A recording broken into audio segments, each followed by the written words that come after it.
Hey, it's Mark Linear with your video thought for the day.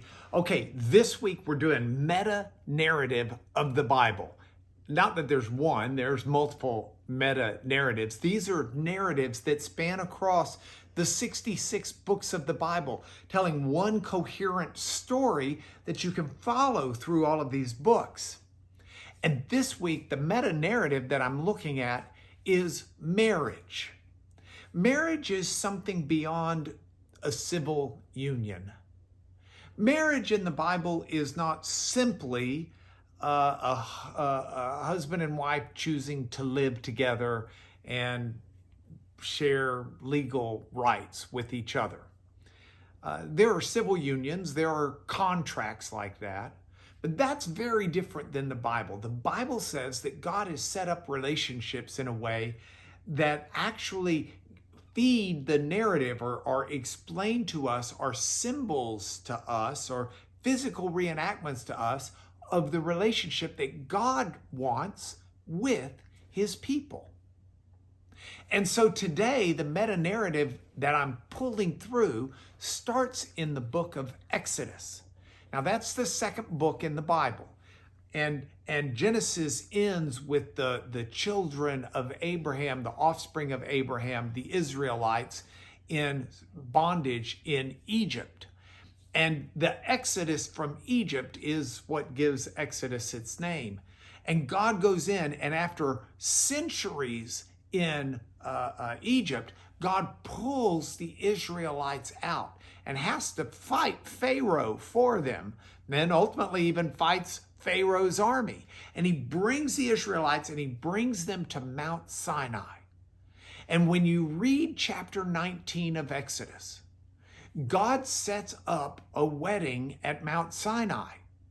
God says to Moses to tell the Israelites, you've seen what I did in Egypt.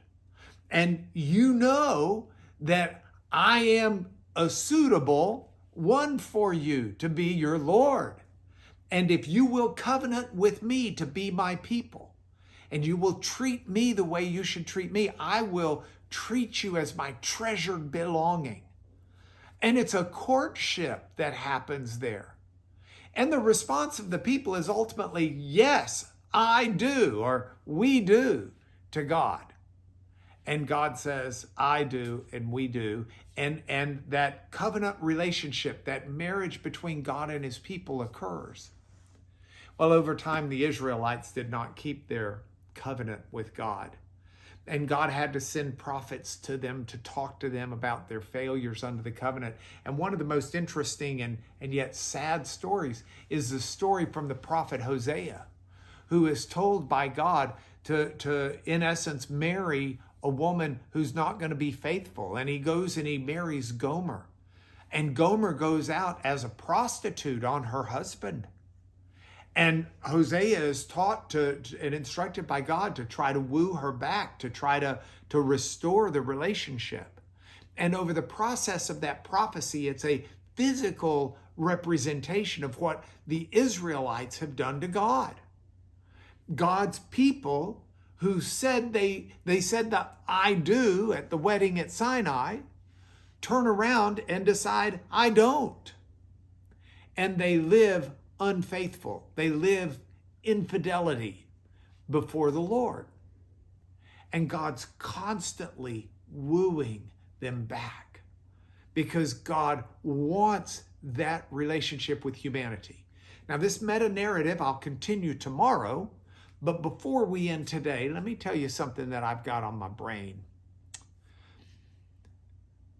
The faithfulness of God and God's end of this marriage relationship meta-narrative is a love story. God seeks a unity and a relationship with his people, one where he will treat his people with the utmost care and love, but one where his people are to be faithful to him in that relationship. So I'm going to figure out today how I can live as faithfully as possible to God.